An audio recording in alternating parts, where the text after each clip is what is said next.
আলহামদুলিল্লাহ। কেমন আছেন আপনারা? যে যেখানে আছেন ভালো থাকবেন। সবার প্রতি অনুরোধ, আজকে কথাগুলি সুন্দর করে শুনবেন। স্বেচ্ছাচারী সরকার তো দেশটারে শেষ করে থিয়ে গেছে, কিন্তু দেশে রাইখা যায় না কিচ্ছু। দেশটা এরমভাবে শেষ করছে স্বেচ্ছাচার সরকার, সেটা বইলা শেষ করতে পারবেন না। তার প্রমাণ এখন হাতে গোজা আপনারা পাইছেন বাঙালিরা।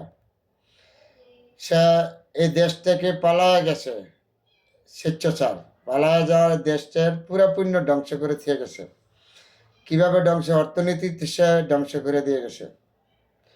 যতগুলি গণতন্ত্র প্রতিষ্ঠান আছে সবগুলি ধ্বংস করে দিয়েছে। আজকে ধ্বংস করে যায়, পালায়া যায়, বিদেশের বাড়িতে বৈশা দেশের বিরুদ্ধে ষড়যন্ত্র করতেছে। টাকা পায় কই? এই কোটি কোটি টাকা সে বিদেশের বাড়িতে প্রচার করছে, আর নিজে, আর বইনে, আর এমপি মন্ত্রীরা এই টাকা প্রচার করে আজকে বিদেশে বৈশা অপসার করতেছে। বিদেশি সাংবাদিকদের কিনা তাদের সে দেশের বিরুদ্ধে ষড়যন্ত্র করতেছে। আওয়ামী লীগ এমন একটা দল, শেখ হাসিনায় কখনো দেশের জন্য রাজনীতি করতে আসছে না। সে আসছে দেশের ক্ষতি করার জন্য। দেশের ক্ষতি, যে ক্ষতি করে গেছে, 20 বছরে এই দেশের ক্ষতি পূরণ হবে না। দেখেন আজকে একটা ঘটনা, পুলিশের কমিশনার সাহেব বলিছে 2 লক্ষ পুলিশের চাকরি, আর ভিতরে 90,000 দলীয়। তার ছাত্রলীগ, যুবলীগ, তার দলীয়করণের পুলিশ বাংলাদেশে। তাহলে এই পুলিশ দিয়া বাংলাদেশের জনগণের কি উপকার হইব আপনারা বলেন তো? জন্য শেখ হাসিনা এমন কোনো ক্ষেত নাই, এই ক্ষেতে যে দলীয়করণ না করে। যতগুলি মন্ত্রণালয় আছে, যতগুলি সরকারি ডিপার্টমেন্ট আছে, গণতন্ত্র প্রতিষ্ঠান আছে, সবগুলির মধ্যে হয় দলীয়করণ করেছে। আর দলীয়করণ করে দেশটার শেষ করে দিয়ে গেছে। বিচার বিভাগ, আপনি বাপে মারামারি করেন, কাটাকাটি করেন, জমি লিয়ে লাগেন, যাই কিছু লাগেন, তারপরে সেই বিচার বিভাগ তো সে দলীয়করণ করে এই বাংলাদেশ থেকে ধ্বংস করে হয়ে গেছে। এমন শেখ হাসিনা তার কোটি কোটি মিলিয়ন টাকা সে বিদেশে পাচার করছে। আজকে দেখেন না, যারা ব্যাংকে কি বলে ইসলামী ব্যাংক, বিভিন্ন ব্যাংকে গ্রাহকদের টাকা দিতে পারে নাই, শেখ হাসিনা দেশটারে এমনি পঙ্গু করে দিয়ে গেছে। এদেশের মানুষের রক্ত চুষা খেয়ে গেছে। 20 বছরে এই দেশটা আর উচ্চা পবন ধরার মতন ক্ষমতা নেই। তারপরে আজকে বিদেশের বৈশাখ শেখ হাসিনা দেশের বিরুদ্ধে ষড়যন্ত্র করে। কখনো এই বাংলাদেশের ভিতরে যারা আছেন, আওয়ামী লীগ যেন আর উচ্চা পবন না ধরতে পারে, আপনারা চোখ কান খোলা রাখতে হবে।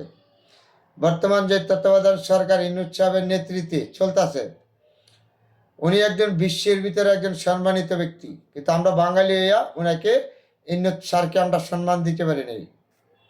আজকে দেশটা নরকে চলে গিয়েছিল, এই দেশটা রক্ষা করেছে সেনাবাহিনীর প্রধান। তাহলে সেনাবাহিনীর প্রধানের প্রতি আমাদের কৃতজ্ঞতা থাকবে, 3 বাহিনীর প্রধানের প্রতি আমাদের কৃতজ্ঞতা থাকবে। বিশ্বের ভিতরে কোনো ইতিহাস সেনাবাহিনী এই পুলিশকে গার্ড দেওয়া লাগে। এই পুলিশের হেডকোয়ার্টার 3 মাস বড় পুলিশ গার্ডা রাখছে, থানাগুলি গার্ড দিয়ে রাখছে। তাহলে সেনাবাহিনী আমাদের দেশের একটি গর্ব প্রতিষ্ঠান। এই সেনাবাহিনী প্রতিষ্ঠান শুদ্ধ শেখ হাসিনা ধ্বংস করে দিচ্ছিল। এই সেনাবাহিনী জনগণের পক্ষে দাঁড়াইছে। এই যে সেনাবাহিনী আমাদের জাতির যত বড় বিপদ আসুক, সব বিপদের সময় সর্বোচ্চ বেশি মোকাবেলা করে আমাদের এই সশস্ত্র বাহিনী, অস্ত্র বাহিনী, সেনাবাহিনী। তাদের অবদান, দেশে যখন বিপদ দুর্গত হয় তখন এই সেনাবাহিনী, যত বন্যা আছে, দুর্যোগ আছে, তখন সেনাবাহিনী।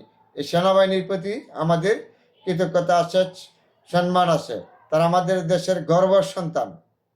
এই সেনাবাহিনীর প্রতিষ্ঠান শুদ্ধ শেখ হাসিনা ধ্বংস করে দিচ্ছে। আজকে এই সেনাবাহিনীর প্রধান এই দেশটা রক্ষা করেছে। আর ছাত্র জনতার কথা, তাদের কথা মনে হয়।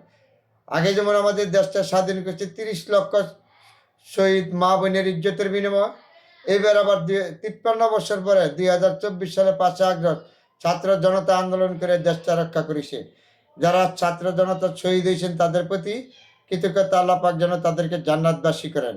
যারা অসুস্থ আছেন তাদের জন্য তাড়াতাড়ি সুস্থ হয়ে যায়। এই ছাত্র জনতার কথা আমরা ভুলতে পারবো না। এবারে বিভিন্ন সুশীল সমাজ, বুদ্ধিজীবী, রাজনীতিক সবাই এই আন্দোলনে অংশগ্রহণ করে স্বেচ্ছাচার শেখ হাসিনাকে পতন করেছেন। তাহলে আপনাদের কথা দেশপ্রেমিক আপনারা। তারপরে যত ষড়যন্ত্রী করুক দেশ বিদেশে বৈশা, কখনো আমরা কারোর সাথে মাথা নত করবো না। কারণ আমরা জাতে বাঙালি, আমরা যুদ্ধ জানি, পরিশ্রম করতে জানি। তাই যুদ্ধ যত বড় ষড়যন্ত্র আসুক আমরা মোকাবেলা করব ইনশাল্লাহ। এদেশের মানুষ ছাত্র জনতাকে নিয়ে, এদেশে যত সুশীল সমাজ আছেন তারা কখনো এদেশের ভালো চাইছে না। আওয়ামী লীগের সুশীল সমাজ কোথায়? আওয়ামী লীগের সুশীল সমাজ কোথায়? আওয়ামী লীগের প্রতি বুদ্ধিজীবী বিশ্বের ভিতরে একটা ইতিহাস। এই আওয়ামী লীগ শেখ হাসিনা পলায় গেছে, সচিব পলায় গেছে, ঢাকা বিশ্ববিদ্যালয়ের প্রফেসর পলায় গেছে, আওয়ামী লীগের বুদ্ধিজীবী পালায় গেছে, দেখছেন জীবনের ভিতরে বিচারপতি পালায় গেছে, খালে ডালে পইরা ওরা পালাইছে। তাহলে এই বাংলাদেশটা ধ্বংস করে দিয়ে গেছে শেখ হাসিনা। তারপরে এখন বিদেশে বসে ষড়যন্ত্র করে। তারা কিভাবে করে জানেন? এই দেশটা কোটি কোটি টাকা লুটে নিয়ে, এই দেশের অর্থ লুটে নিয়ে তারা বিদেশের বসে আজকে ষড়যন্ত্র করে। তাহলে কখনো তাদের ষড়যন্ত্র আমরা দিব না, করতে দিব না, আমরা মোকাবেলা করব। আওয়ামী লীগ কখনো উচ্চ পবন ধরে দাঁড়াবার সুযোগ আমরা দিব না। তারপরে আবারও বলেছি, ছাত্র জনতার প্রতি আমাদের বিশ্বাস আছে, আন্তরিক অভিনন্দন আছে। তত্ত্বাবধান সরকার যারা দায়িত্ব পালন করছেন সবাই এখন সম্মানিত ব্যক্তি, তাদের প্রতি আমাদের আন্তরিক অভিনন্দন। সেনাবাহিনীর প্রধানের প্রতি আমার আন্তরিক অভিনন্দন, 3 বাহিনীর প্রধানের প্রতি আন্তরিক অভিনন্দন। যারা এখন দেশটা পরিচালনা করতেছেন তাদের প্রতি আমরা সহযোগিতা কখনো আমরা দিব না তত্ত্বাবধান সরকার ব্যর্থ হইতে। তত্ত্বাবধান সরকার ব্যর্থ হইলে আমাদের বাংলাদেশ ব্যর্থ হবে। যতগুলি রাজনৈতিক দল আছেন, সুশীল সমাজ, বুদ্ধিজীবী আছেন বাংলাদেশে, দেশপ্রেমিক, সবাই চোখ কান খোলা রাখবেন যাতে আমাদের দেশে কিনে করতে পারে। একটা সুতো পরিমাণ আওয়ামী লীগকে ছাড় দেওয়া যাবে না, দিলে তারা দেশটা আবারও ধ্বংস করে দেবে, এদেশের জনগণকে তুলমূলে তারা ধ্বংস করে দেবে। তারপরে অনেকগুলি কথা বলেছি বন্ধুরা, সবাই ভালো থাকবেন। স্বেচ্ছাচার শেখ হাসিনা এই দেশটাকে শেষ করে গেছে, বিদেশে বসে আজকে ষড়যন্ত্র করতেছে। সবাই চোখ কান খোলা রাখবেন। সবার প্রতি সালাম, আন্তরিক অভিনন্দন, শুভেচ্ছা রইল। ধন্যবাদ সবাইকে।